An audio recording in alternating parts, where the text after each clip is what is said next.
Hello and welcome to Fandom Fridays, where we proceed to check out fanfics that are not pony. Why? Because, well, even all of us who are bronies need a little break from the awesomeness that is the main sex. Well, today we got an interesting treat today. I was assigned to, I'll show you for easier. Check out this little news. Wait, what? There might be a new K&D series coming out or a move. Oh my god, there's gonna be a new K&D series soon? And it might possibly be out soon? Yes! Okay, everyone, we've been waiting for this, so you know what it's time for. Oh no, we're actually going to do this. Yep. Cue the music. Five.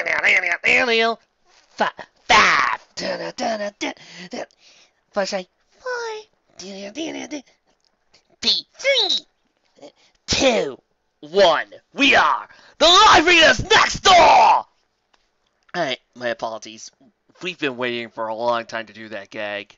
JC hates you so much right now. Why do you get to be number one anyway? Because I am the voice of the station. I am the voice of the radio. I'm the one everybody watches. I'm the one everybody here listens to. And Trixie is the boss. You are the girl who continues to broadcast your annoyance to Live Reader as he proceeds to do his job. Trixie's starting to think she got the short end of the stick on this one. And I'm the one who's getting all the fame and publicity. So, what to do today? Well, I think this calls for a live read of a Kids Next Door fanfic. So, let's see what we got here in the old TV trust section. This looks interesting. Alright, joining us once you as we here at the Treeberry Memorial Library and proud to present codename Kids Next Door, Operation Baby. Enjoy. Operation Baby by number 88. Bewilderment afflicts beneficial youngsters. Oh, even a nice little cast list. Exterior. Oh, sweet Celestia. Some days I should actually read these before I actually agree to do them. It's script format. Oh well. I mostly live read these in different voices anyway, so please feel free to read along, guys. I mean, after all, sometimes script format can actually have a pretty good story. Let's do this. Exterior, K&D Treehouse, desk. Interior, main living hall. Number 1 is on the milk house, reading a comic book, accompanied by loud noises of wielding, hammering coming from the other room. Number 5 enters, covering her ears and carrying envelopes in her hand. The noises suddenly cease. Jeez, number 2's going right behind her if he keeps up with that. What's he working on anyway? Oh, for the 11th billionth time, he won't tell me. Okay. Number 5's just worried that number 2's going to hurt himself if he's not careful. Flushes. I mean, he might bring down the whole treehouse. Yes, I know. All he says is it'll taste the K&D forever. Of course. That's what he said about the Melto cycle. It's not the mail you got. Oh, yeah. We got the new issue of K&D Weekly. A Kids Next Door account statement says we're spending more candy than recommended. Oh, a postcard for number 30 in Indonesia. He says to see his final cancer to common cold before he can get those exciting flu germs we hear about. All right. Anything else? Yeah, a reminder for Lizzie about your date tomorrow. She says she'll break both your legs if you forgot. Number 3's playful scream is heard, startling both numbers 1 and 5. Number 3 rushes to the room and stops at the doorway. Come on, number 4! You look gorgeous!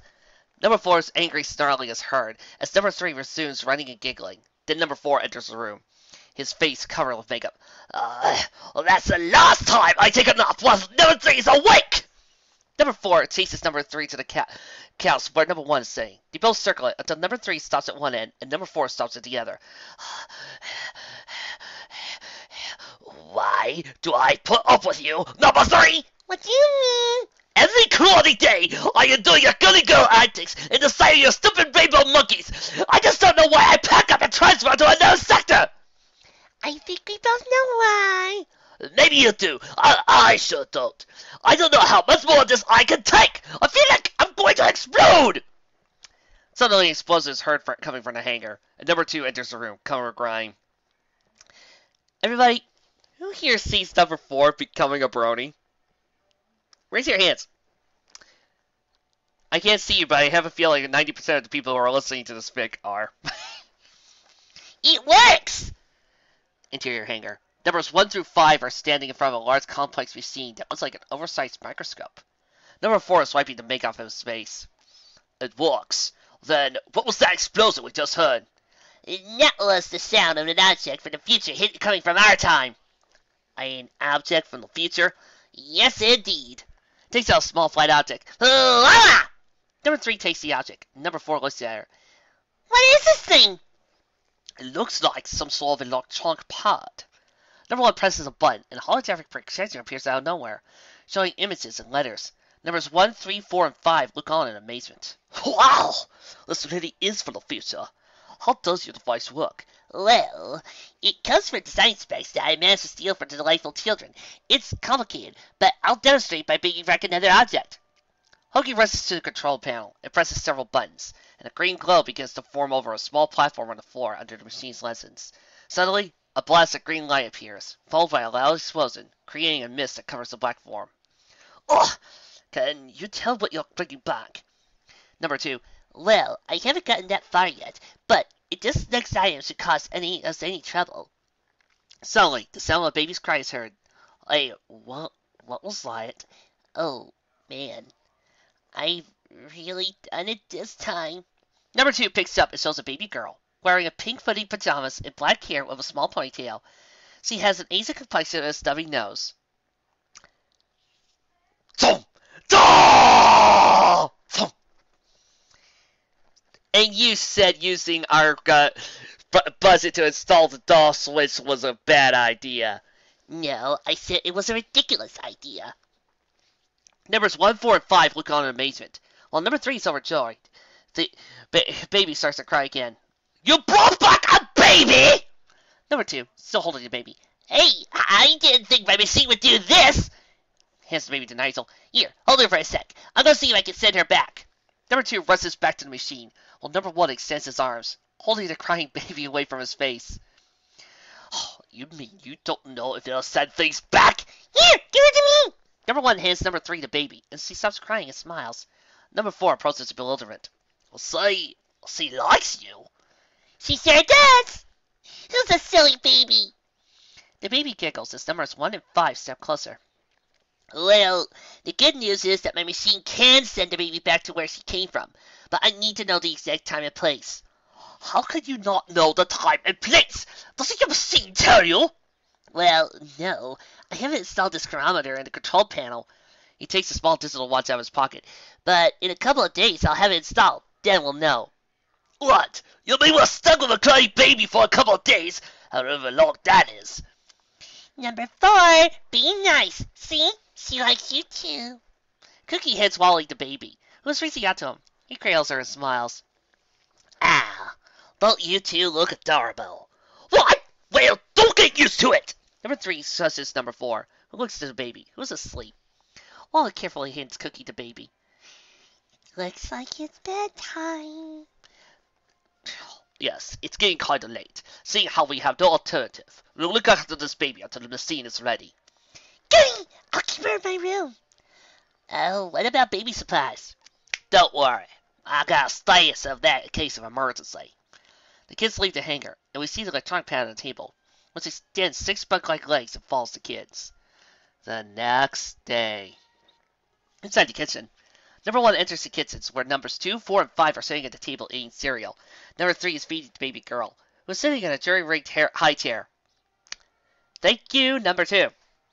Ah, who's a good baby? Is it you? Number 4 covers his ears in frustration. Number 2.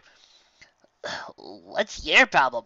I know the baby likes me and all, but I don't use that cruddy baby talk! What?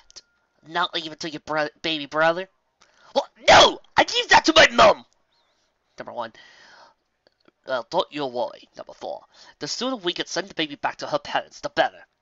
But even if we do, how do we know we're sending her back to her parents? What if we know we're now all she's got? I know there's that possibility, number three, but we may take that chance. How can we possibly raise a baby? You remember what happened last time? Hi, you're the one who rescued him from that hospital. Number five can see where you're coming from, number one. But we have us here a rare moment. We might as well enjoy it while it lasts. Yeah, well, I better get to work on that machine. Don't work too quick, baby! A little while later, number three is chasing the baby's diaper on the coffee table while number four looks on. Number one is pacing up and down the room, looking irritated. I guess I know what the baby sees in you, number three, seeing as how you just love cute things, but I don't understand why she likes me! Oh, maybe deep down you like really cute things too. Well, that can't be right. Sure, I got taken in by Valerie's teacup poodle once, but that doesn't mean... Molly starts to get annoyed by number one's pacing and turns to him. What's your problem, number one? All this baby malarkey has gotten me confused. I thought there was something important happening today, but I can't remember what! Oh, come on. It couldn't have been more important than looking after Nigel! Ugh! Now I remember. Lizzie enters the room. There you are, Nigel! Don't tell me you forgot again! Lizzie! Maybe I can explain. Lizzie notices the baby in number three's arms and starts screaming, Ah!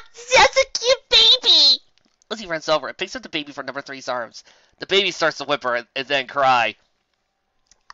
I'm with the baby as well. I'd be crying if Lizzie picked me up too. Careful! You just don't grab her like that! Lizzie sheepishly handles the baby back to the cookie. Sorry. I guess I got a little too enthusiastic. You guess? Number five and number two enter the room. Oh, what's all that noise? Oh, hi, Lizzie. Look, Lizzie, I do want to go out with you, but we got a situation here. Don't give me excuses, Nicey. I've had enough trouble getting here in the first place. What are you talking about? On the way here, I ran into that jerk who wouldn't share his snow cone with me. Snow cone? Uh-oh. Suddenly, a tower with a single eye appears through the window. The eye opens, and Professor Triple Extra Large jumps out. Once again, he has octopus tentacles instead of legs. He's wielding a freeze gun connected to an ice pack on his back. The kids next door and Lizzie gather together, with number three clutching the baby. Sorry to show up so abruptly, but I, Professor Triple Extra Large, am here to get my machine back. You're a machine. I got the schematics for delightful children down the lane. Yes, schematics that I planned to see myself, but you got to them before me. What will you want on a machine that brings things from the future? With that kind of machine, I can get data on snow cones in the future, and use it to create the perfect snow cone! Well, why didn't you try to get it yesterday? Well, it was late, and I was tired. You can't take the machine! We needed to send the baby back where she came from! A baby? From the future? What possible potential could it have? Hi, it was an accident. No matter, I must have the machine. We're not giving it up. Well then, you answer this! Professor Triple Extra Large fires his freeze gun on the floor in front of where the kids are standing, creating a layer of ice. Quick! To the hangar! The kids next door and Lizzie run into the hangar where the machine is. Number three carrying the baby.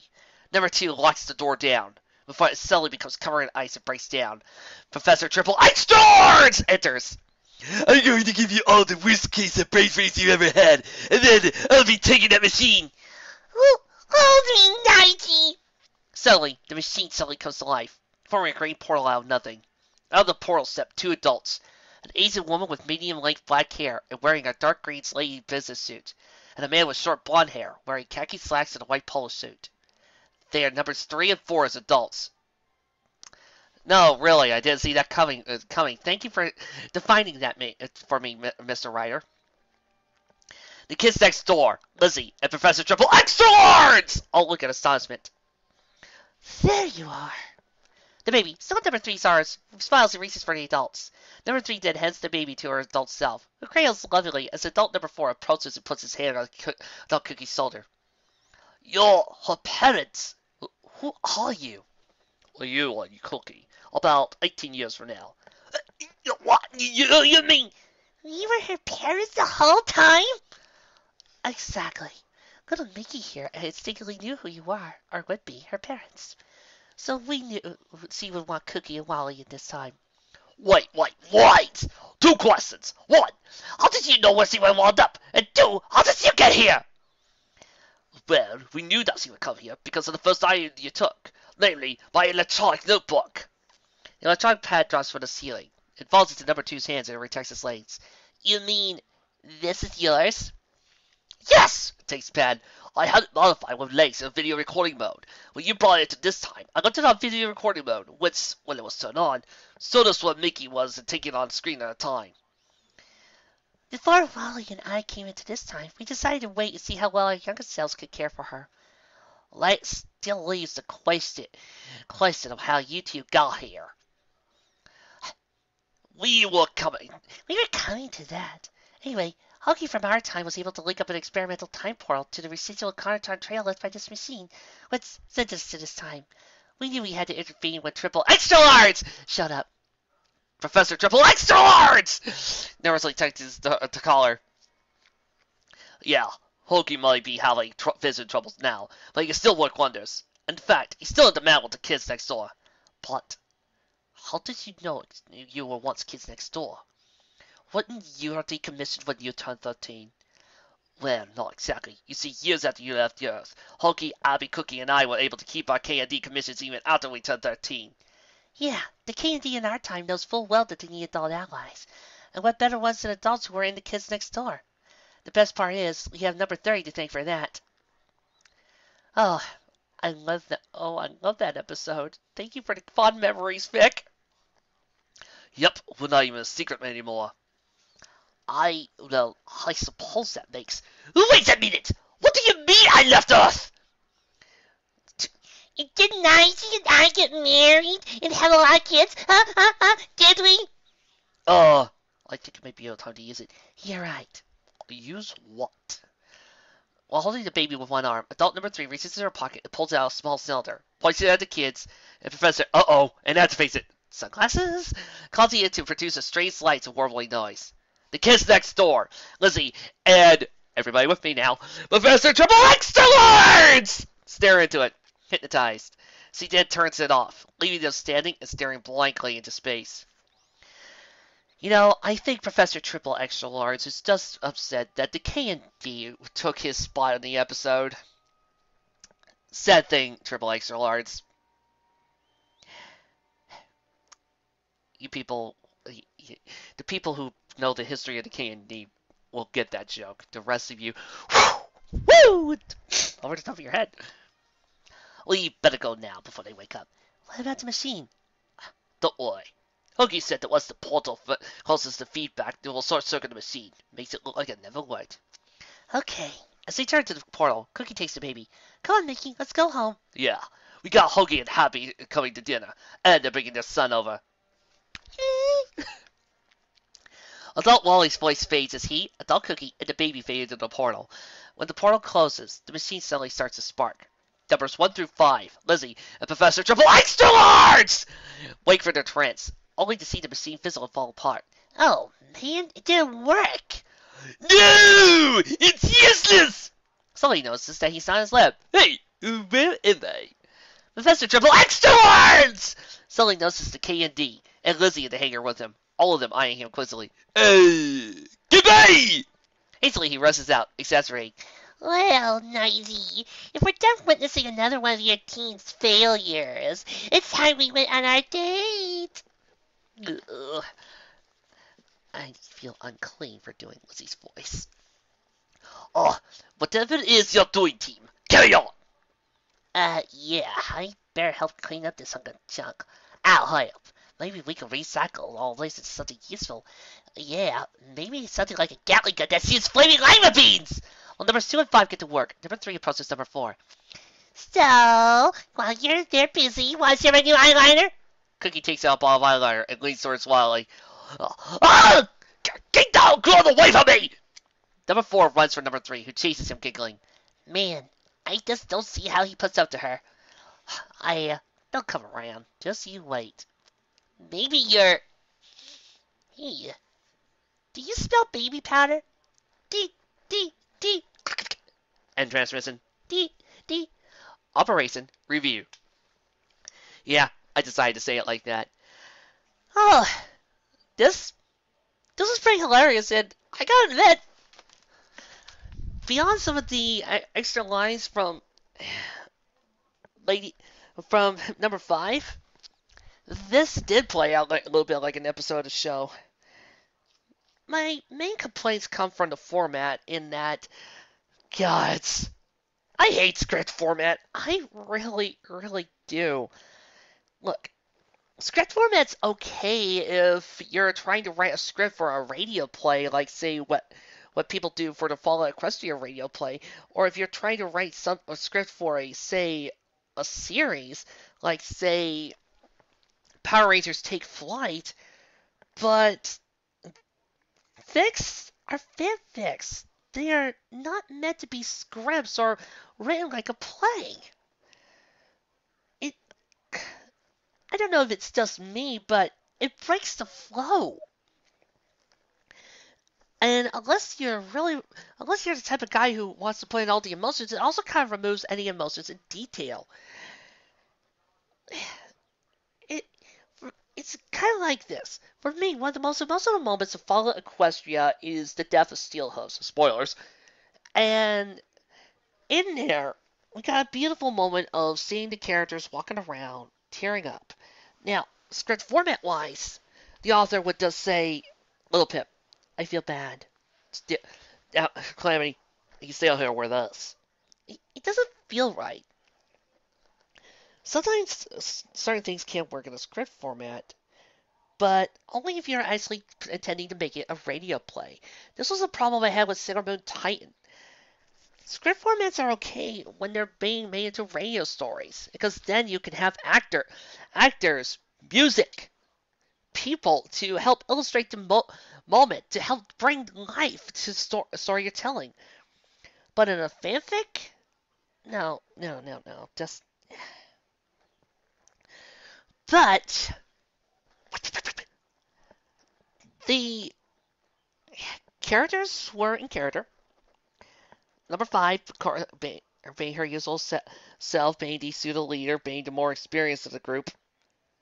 And I just remembered that episode. Hey, hey, K&D fans, anybody want them to go back to that? To maybe hopefully go back to the early days of Abby's years of the K&D? Because, gods, I gotta say, of all the characters of K&D, number 5 is one of my favorites, mainly because she has got the most backstory out of the entire group. I mean, think about it. She goes off on treasure hunts alone. She's one of the oldest members in there because she's lasted as long as she has. She's got a whole entire history with Sector V. I mean, get on with the review, fanboy! I'm sorry. Number 1, of course, being the leader and being a little bit of a klutz and taking things way too weirdly. Number 2, the inventor, and number 3 and number 4 being one of my being my OTP of this whole entire series. Yes, I have this thing about that, don't I? If anybody were to ask me to write a number 3 and 4 shift fic along with a flare dash, so totally be all over that. The baby was adorable, and it did show that the team was learning from their mistake for that baby episode, which I gotta admit was awesome to hear Cree Summer singing that lovely little lullaby. And if anybody has a MP3 of that, please send it to me. Professor Triple Extra Large was a nice surprise. I was totally expecting delightful children down the lane, not Mr. I Feel Ripped. Of course I feel ripped! It's me who had the popularity! Me who had the show! Yeah, Professor Triple Extra Large, but here's the thing. Kenny the Chimp was a one-shot deal, okay? It was a very one-shot, dang near close to being a Dexter's Lab ripoff type of thing. The K&D, on the other hand, well, I'll get to that. The story moved at a good pace. Felt like it was an actual episode that could run along, and was a cute short episode that I probably would have loved to have watched. It probably would have had a whole bunch of my own personal fan theories. But I kind of hope this also demonstrates why I think K&D is kind of well loved. Is well, much like ponies, it does have some good character bits. It does have some good character moments, and good golly, the backstory with number five is so spectacularly done. I mean, one of my main complaint about this whole entire thing was that when after the show was done was that we never got a chance to look further into what number five could do. What was her story as he went through? But then again, even Operation Zero showed that there was more story to the KD than we realized. I mean, number one goes through an entire list of all the things he did while he was fighting his friends. Gotta love that. Gotta love that bit. It was awesome. It was awesome. I'm sorry. Am I gushing? I'm really gushing. Um, Jeez. I think I better stop this recording, this live read soon. Before I gush about the whole entire series. You know, Cookies and Wally's relationship was, for being a couple of kids, was really really well done. So that yeah, they didn't really understand what they were going through, but you know what I also love? Everybody knew that these two were going to get together, and everybody was a big fan of the ship. And look what happened. The ship actually happened. For us, for all of you shippers, remember, dreams do come true. By the way, I kind of heard on the rumor mill, and I haven't found it confirmed, but Nigel and 362 get together. Oh, well, according to that, I've heard rumors. I haven't been able to confirm it, but if anybody could please tell me if this is true or point out to the evidence, I will so totally be there because I would so totally love it. But anyway, yeah, I should really get going. If I do, I'm going to keep gushing about this whole entire show, and then I'm going to end up watching a few episodes later. Right? Did you know that I think the growing the beard moment for this whole entire show may have been the feature episode where the boys are turned to the girls? Because that one was brilliantly done, and Just sign off already! right. See you next time, guys.